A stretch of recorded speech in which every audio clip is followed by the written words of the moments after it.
This thing was given to me to examine what's the problem with it.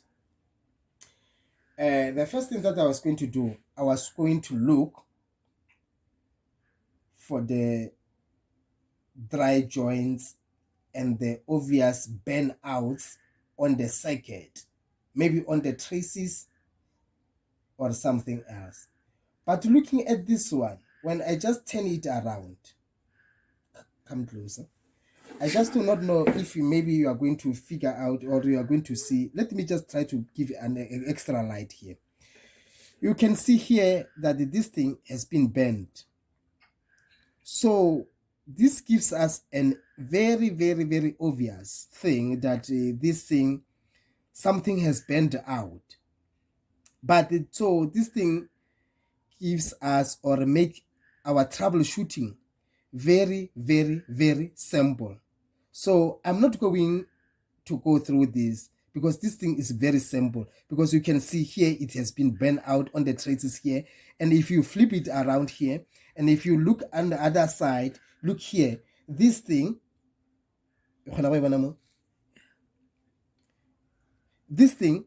has been bent. So this is one of the most obvious and the most simplest troubleshooting.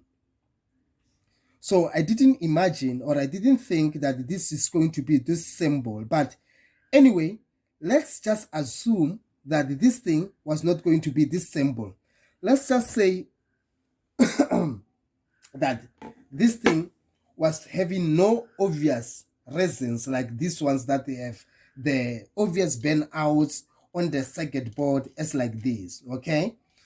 So if there was not this obvious burnouts like this, I was going to start things as I usually do them, okay? First thing that I was going to do, I was going to look or flip it around like this. Let me just give you an extra light here, guys, for you to can see. These are the traces, if you can see. These are the traces on the circuit board underneath. Then don't forget that we imagined that there was no obvious burnouts like this one, as we can see. Guys, remember, it is night now, and then I'm making this video at night. It is now 9:30 to 10 o'clock at night of today.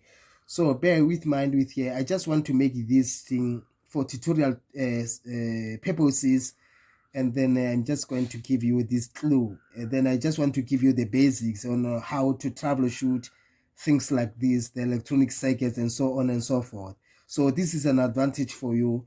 Then you are going to bear with me here, guys, for the light, because I do not have the sufficient light. Then I just give you a favor here. Then bear with me for that thing. I'm sorry for that. Okay. Anyway, I'm going further. Let me close up my video on my, okay. So as I said, that we imagine that we do not have the obvious burnouts on the circuit like this one. So the first suspect on these circuits such as this one, when I flip it around like this, are going to be my capacitors. My capacitors are one of the most things that causes the defects or the malfunctioning of the circuit boards. So they are the most fundamental suspects that you have to go through. So this is a capacitor, this is a capacitor, this is another capacitor. So we do have 3 capacitors in this circuit. And then this one here, it looks like a capacitor, but it is not. Let me just show you here. It looks like a capacitor, but it's not. Underneath it, it is written L1. So this L tells you that this is not a capacitor. This is an inductor. So it is not a capacitor. So I'm looking for the electrolytic capacitors first, because they are the one of the most causes of the problems in the electronic circuits. Okay, that's good. So I just examine them and fill them all around like this, and this third one here, and then fill them and look and scrutinize on them and just feel the top part of it, like here with my finger here. So very quickly, these two capacitors, when I feel this capacitor, it feels very, very flat. This other capacitor here, it looks, it feels like it's bulged. It's like has expanded somehow.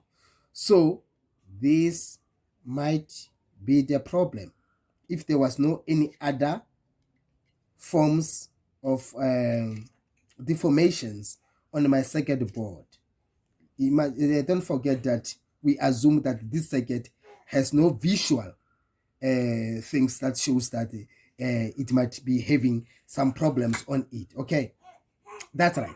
This capacitor here, when I feel it, you cannot trace it with your camera. I don't think if the camera is picking it up, but let me just try here. This capacitor is flat. This other capacitor here, when you feel it, it has protruded out somehow. Those were going to be my first suspects. And then that's where I was going to start with the circuit on examining what is wrong, what is not wrong. And then this one here, this smaller nyana one, is looking very flat, and it looks very nice, and it looks very innocent. Very, very innocent when I'm looking here down here, guys. All right. So first of all, this was going to be taken out. I do not think it still have the same capacitance that I think it must have. The capacitors, they have the leg, two legs, which is which one? This one here, it tells you that this is a negative of the capacitor, and the other part is the positive side of the capacitor. Then you must not flip it around. You must be careful of it when you are going to insert it back. Okay, but for now, let's just assume that these two capacitors were looking fine. This one also were looking fine. What was the other thing that I was going to look at? The other, or the second major suspect of defecting the circuit board is the diodes.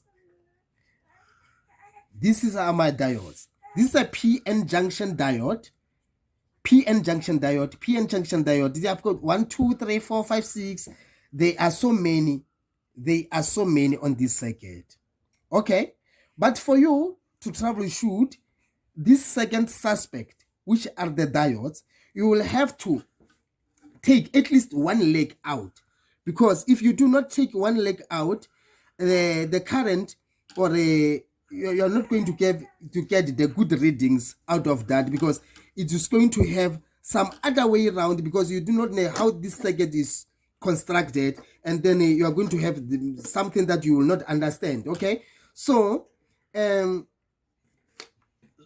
you to do that, you have to take one leg out, and then having taken one leg out, let me show you something what you are going to do to check it out. You are going to take a multimeter such as this one. This is a multimeter, and a very simple multimeter with two leads. These are the two leads, which is the positive and the negative. Then you are going to take this lead and shoot it out to the resistance. But this is the lowest resistance you can have. Let me show you up here. This is the lowest resistance that you can have. That shows the sign of a diode. Okay? Then having it like this, then you're going to take it like this, and then start to try. Yeah, that's good. Yeah, in clear light. So if you have taken out this diode here, let's say you have taken out this diode, so you're going to put this positive part on this part. This is an anode, and then this one is an cathode. Then you put it like this, and then you look for the little resistance that you have. So the little resistance that we are expecting from the diode, is 0.5 ohms to 0.7 ohms. So you have to take them out one by one. Just one leg is enough to take it out and then check it out what is happening on that diode. So that will tell you that you do have 0.5 to 0.7. So that will tell you that diode is right. Then afterwards, you have to flip it around like this. And then when you reverse it like this, it must give you nothing. So that if that diode indeed is correct. If it gives you 0.5 this way and this way, that diode is damaged, guys. So remember, that was the second suspect on the circuit. Afterwards, if everything is fine on those diodes, the third thing that is usually troublesome on our circuits, is these particular things here. These are the transistors. Come around, come closer. Come closer, Yeah, let me flip you around. These are the transistors. These transistors. And then we do have 1, 2, 3. Come closer.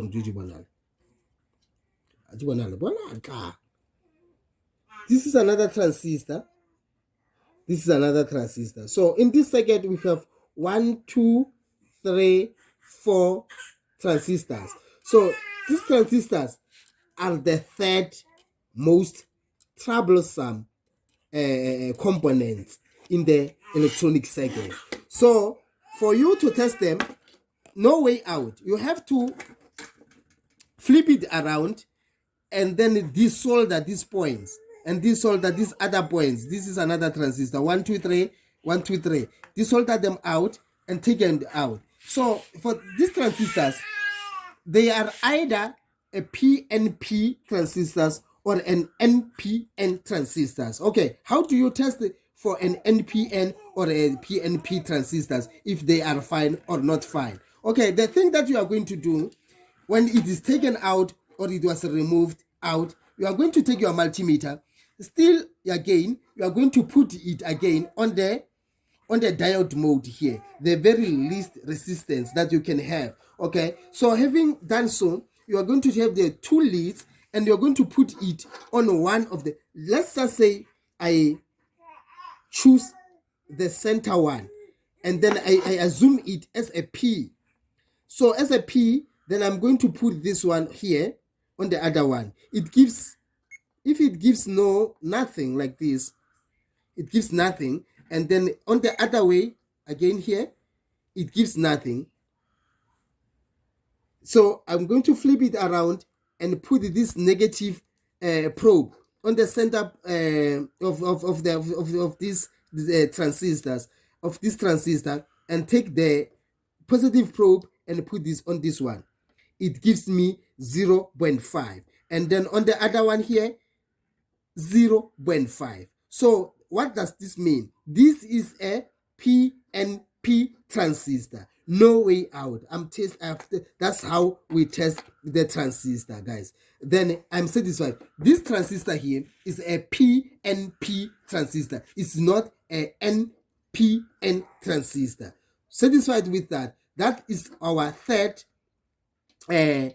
suspect, which usually causes the most of our problems in the electronic circuits. So for now, I just think that this one and this one, they are just the same. And then normally they are coded Q. Q is just Q1, Q2. It just means they are transistors. But remember, we do have other transistors here which named Q3, Q4. Although you cannot see them maybe on this circuit board, but they are transistors also. You use the very same method that I used on these ones to check them if they are right or wrong. Afterwards, the fourth one, most likely 90% of troubleshooting, when you get to do these things here, as I have shown you, you will have gone or you will have already solved your problem in the electronic circuit. These are the diodes also, but these are the one smaller like smaller diodes, the signal diodes. These are the signal diodes. These blue ones here, they are the signal diodes. Also, you have to check them, but most likely the problem is caused by these little bigger diodes and the transistors and the capacitors. These other ones, they are the transistors here, but on this circuit board, guys, our problem is so obvious because this is bent out. So to troubleshoot this kind of a circuit board is usually mostly very simple to trace the problem with it. Okay.